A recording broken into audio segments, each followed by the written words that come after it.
Old age security can be a main source of retirement income, but you might not end up with as much as you could. In fact, you could see some of it clawed back, or even be at risk of losing it all. In this episode, we'll find out how to help prevent that from happening so you end up with all you're entitled to. You're watching Inside Investing.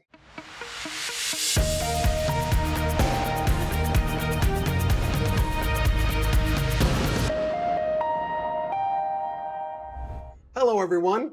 Welcome to another edition of Inside Investing, the show that helps you level up your financial knowledge and sharpen your investing skills. I'm your host, Brian Rogers. Joining us is Thomas C. Chan, Chief Executive Officer of Thomas C. Chan Financial Services. He also runs a YouTube channel that helps educate investors on how they can help grow their wealth and minimize their taxes. Thomas, it's great to have you here with us. Thanks for taking the time. Thanks for having me. Thomas, before we start talking a little bit more about OAS, can you tell us a bit about your background and what you do in terms of financial services? When I was working, my parents was aging and to a point that they are actually heading for retirement. But of course, little that they know that they actually will take out money from their RSP. They actually need to take out money from the other assets. And that they was also called that something called the OAS security clawback, because again, when they took out too much money from the RSP, they actually need to pay back a certain amount of money to that. So again, they don't know about too much taxes, they don't know about too much government benefits, they don't just know that RSP, the success is going to help them. But again, they didn't really get a chance to get educated or talk to an advisor. So that's why I was like, hey, maybe I actually want to learn all these, or at least I can help my parents retire, at least I can help myself retire. And then, 15 years passed by, and then now I become who I am. I was really happy to be here to talk about these kind of stuff. Yeah, Thomas, I know you have a YouTube channel as well. How did you get started into the world of social media? So for me to actually learn something is actually by teaching something. So I love to do presentations. I love to do lunch and learn. And I believe that instead of talking to one person, I can now talk to 10 people, 1,000 people, 10,000 people. So then I always want to record. And I was like, oh, since I'm doing all the recordings, maybe I should just put it on a YouTube channel, on other platform. So then I can at least show it to my clients and say, hey, Mr. Client, this is my YouTube channel. Please go take a look. And then they will actually do that.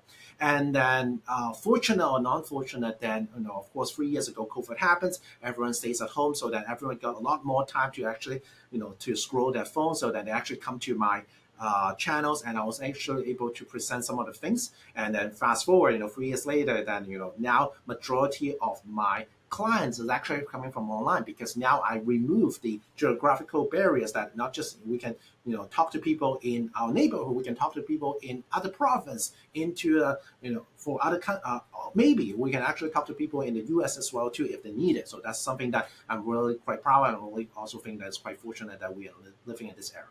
Well, that's excellent. Yeah, there's a great power in numbers. You can reach so many more people through that avenue, which is great. All right. Well, before we dive into our conversation, I do have a trivia question for our audience. What percentage of old age security recipients see some or all of their payments clawed back? We'll reveal the answer at the end of our conversation, so stay tuned. Now, just one final note before we get going. We're going to chat through some general tax strategies and considerations. And that said, each investor's tax situation is unique. So take our discussion as food for thought rather than financial advice that's broadly applicable. Consider speaking with a tax specialist if you have questions or concerns about your own circumstances.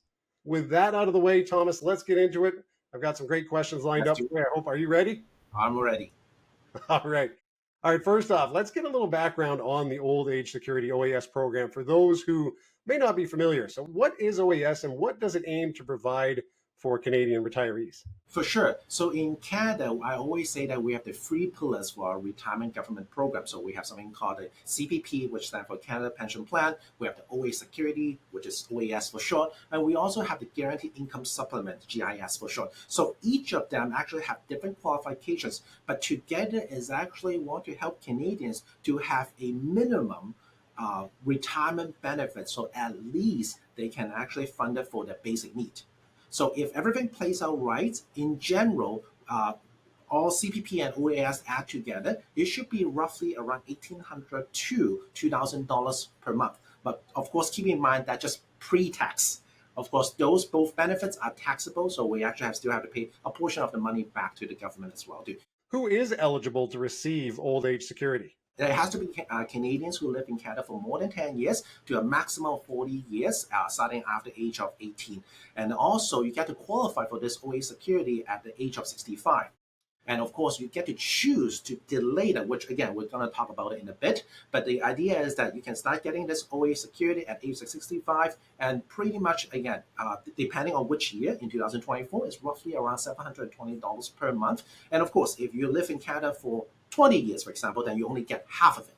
So it actually have two tiers. So let's just say if you are 65 at the age of 65 and 2024, and then you live in Canada for 40 years. So the maximum payment is roughly around 713.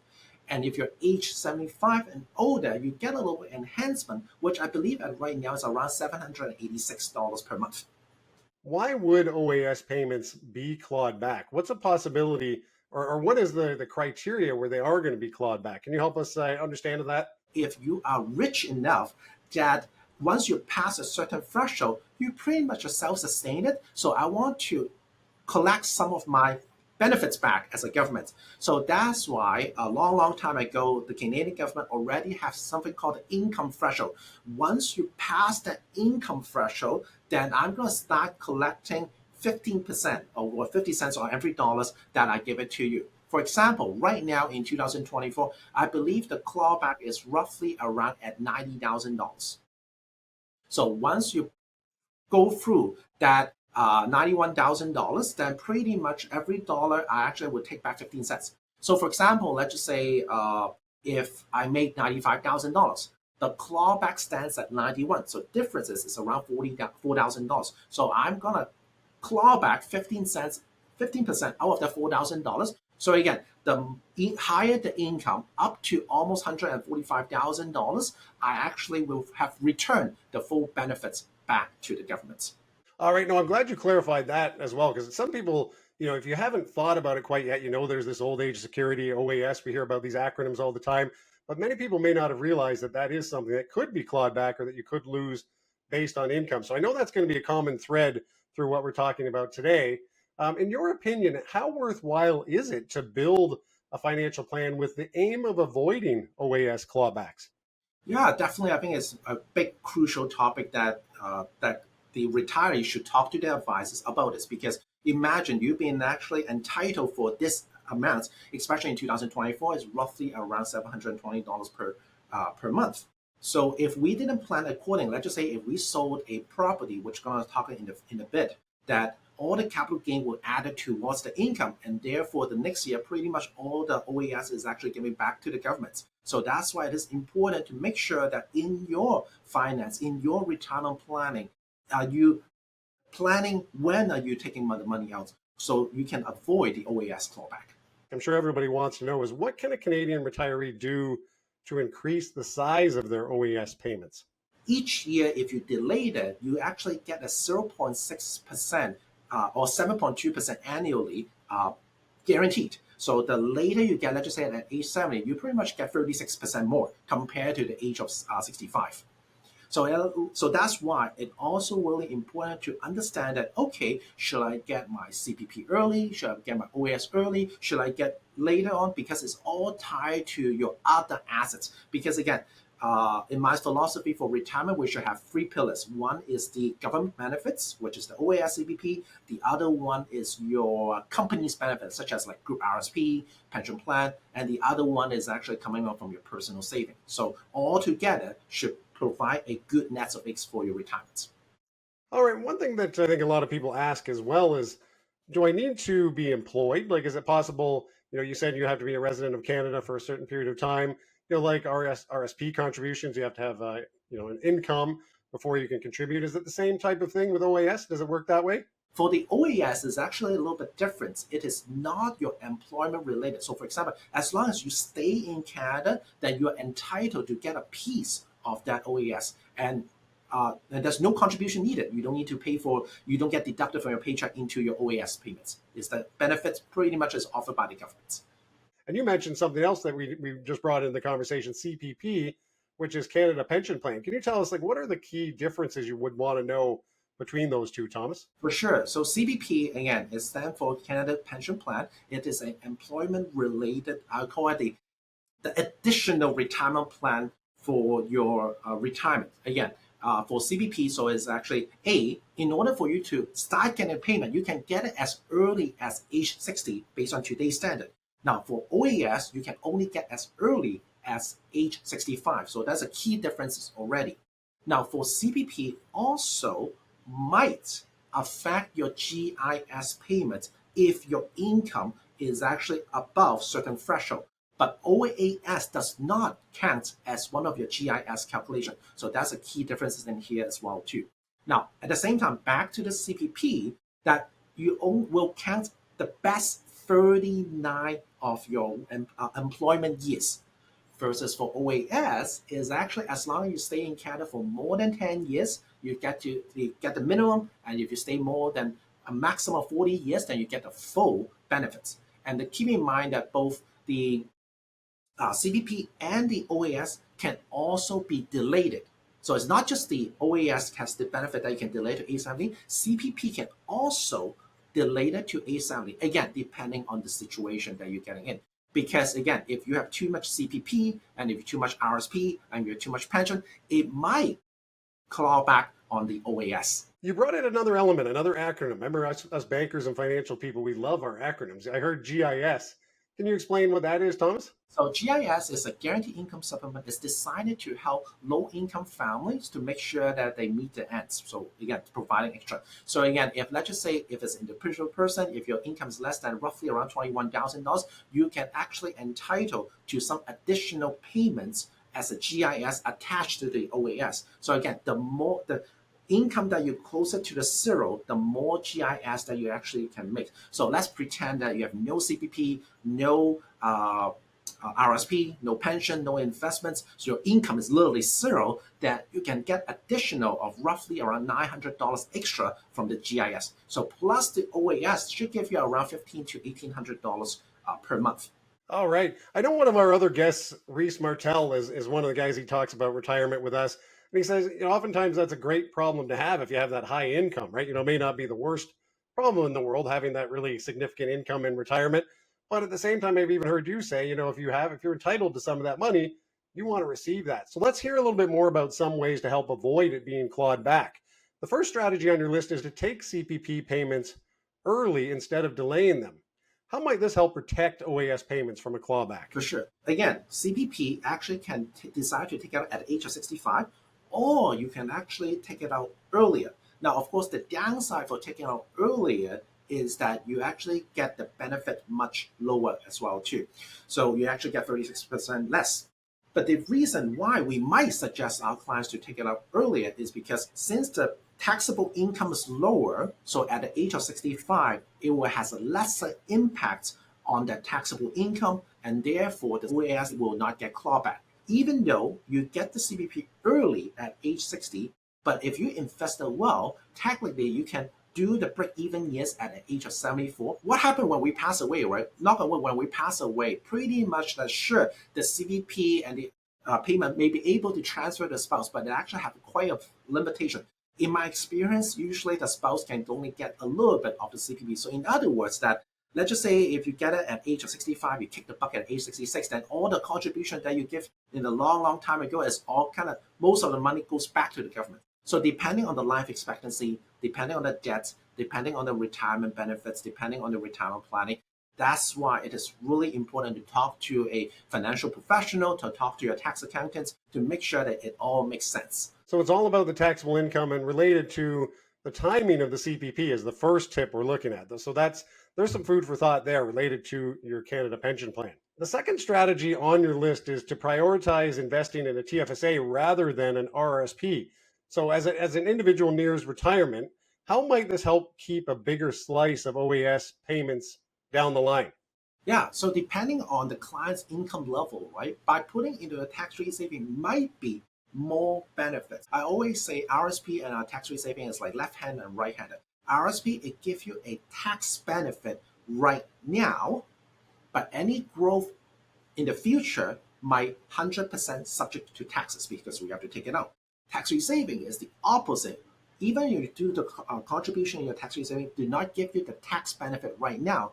But after 20, 30, 40 years of growth, then when you take it out, it's not going to be taxable. So literally, you can have a $1 million in your tax-free saving, and you can still consider yourself as a low-income family, and you don't get any clawback, and you might be able to get GIS. So that's why one of the suggestions is like, okay, if your tax situation is advisable, then we will usually recommend it, put it in the tax-free saving to make it more optimal, because later on when you take it out, it's not taxable. So then you are not having that trigger that OAS clawback threshold, and you don't get any clawback on the OAS. All right. Well, thank you for answering that. I know we're going to get a little bit more into that type of topic related to RSP and TFSA on a few more of the strategies. But before we continue, I have a quick question for our viewers. Are you enjoying the show so far? If so, then make sure you subscribe to the TD Direct Investing YouTube channel. And if there's a topic that you would like to learn more about, let us know in the comments. Okay, so speaking of drawing down accounts, your third strategy is to consider gradually withdrawing funds from an RSP ahead of retirement. How would this help preserve OAS payments, Thomas? For sure. So we have to understand that when we retired, we always have something called the pension, or we always something called the RSP. It's great that when we put RSP this year, we save taxes for this year. But when we withdraw money from the RSP, 100% of the income are taxable. And this is important.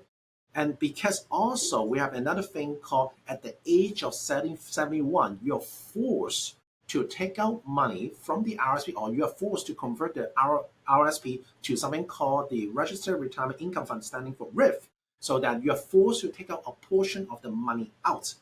So for example, let's just say if I have $1 million in my RSP, and if I need $80,000 from my RSP back to myself at a retirement for my retirement lifestyle, then I have to take out $80,000.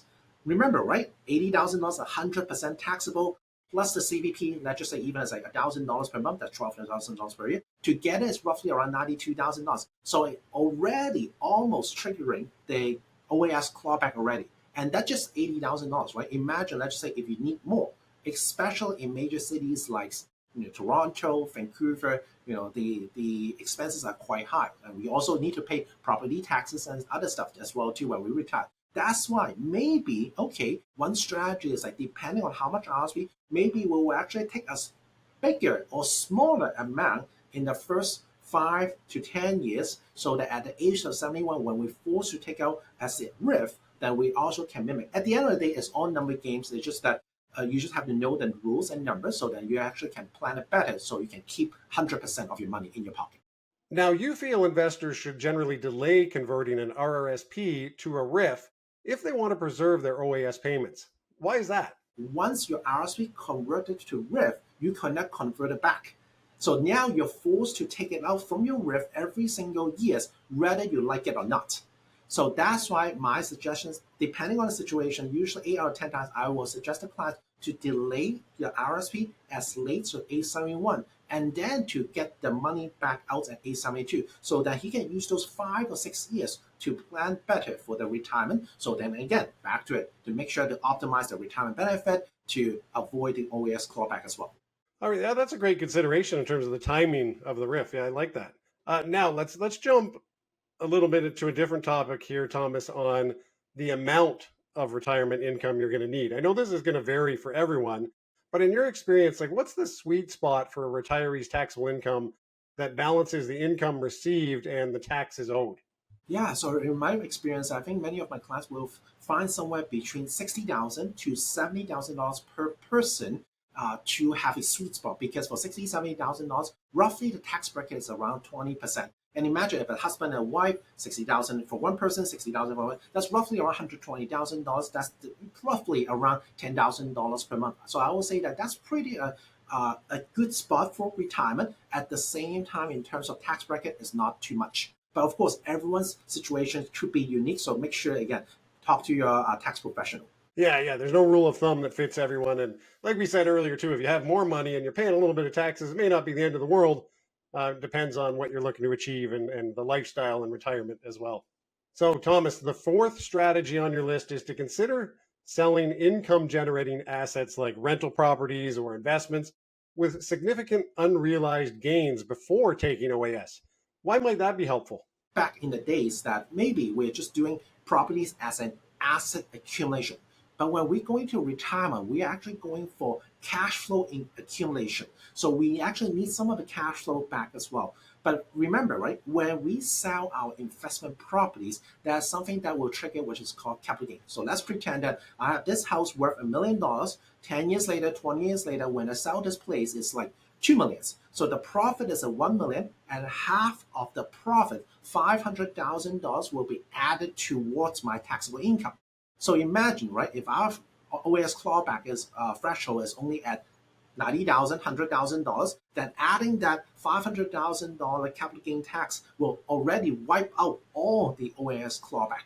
Sure, we still have received the money from the assets, from the real estate assets, but again, we have to let go entire year of the OAS profit. So that's why maybe in the previous things that I talked about, maybe we could delay this OAS and a bit, let's say at its age 70, and we use the age of 65, age of 66, age of 67 to sell the rental assets, and then we use the RSP to offset some of the capital gain taxes. So now we actually have more money in our RSP. We avoid the clawback, and then we are not paying too much tax back to the governments. If you do sell something that was a major capital gain that increased your income in that year, does that have an impacting effect in later years as well?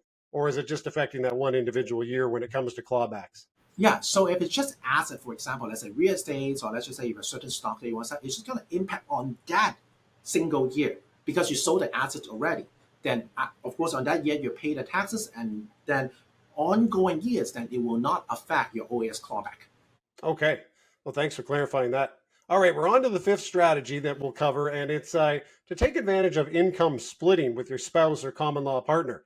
How might this keep OAS clawbacks out of the picture? So again, at the end of the day, we just want to lower individuals' taxable income threshold below $90,000. So one of the things that we can do as for RIF or for pension, that as long as the client is actually above age 65, they can actually split 50% of the withdrawal from that asset to the other spouse. For example, let's just say if I have $100,000 of pension income, I can actually split 50% to my wife, assuming my wife doesn't make any income. So now instead of getting taxed at one individual of $100,000, we can actually get taxed at two people's $50,000. So now it actually below the threshold. At the end of the day, as a family, they still have received the same amount of income, but now the tax impact is significantly much lower now. All right, and I like what I think you've said it before in terms of the fact that the income that you have may not have to come from a pension. So if you're thinking to yourself, I don't have a pension, I'm self-employed or whatever it may be, that income or that pension income could be just your retirement income fund or an annuity or something like that you have as well. Is that correct? That's correct. And just a quick reminder to our audience, if you're looking for more tax tips, check out our past episode with Nicole Ewing from TD Wealth. It's called 5 Ways to Help Lower Taxes Before Year End. And it's available in the Learning Center on Webroker and TD's YouTube page. All right, Thomas, we're going to have to leave our conversation there. Thanks for sharing some of the ways Canadians can keep a little more of their OAS payments. Now, before we wrap things up, let's reveal the answer to our trivia question.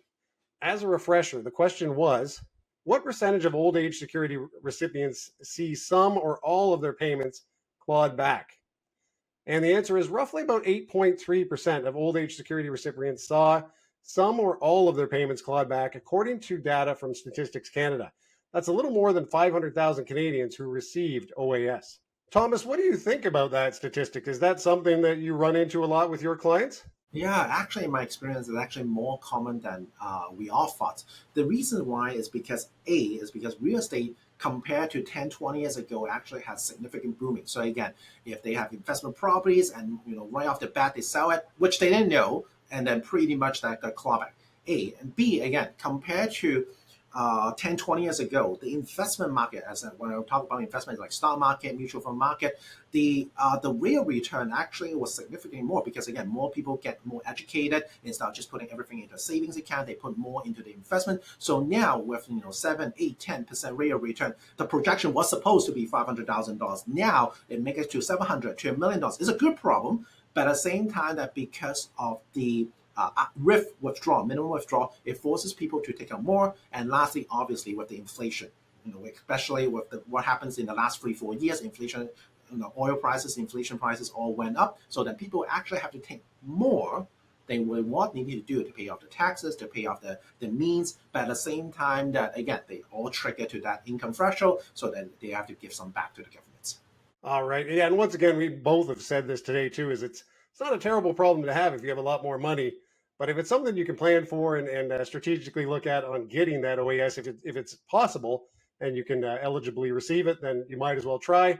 But if not, then you may have more money than you expect.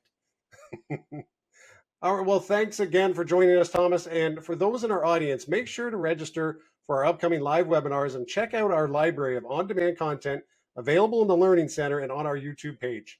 See you all next time.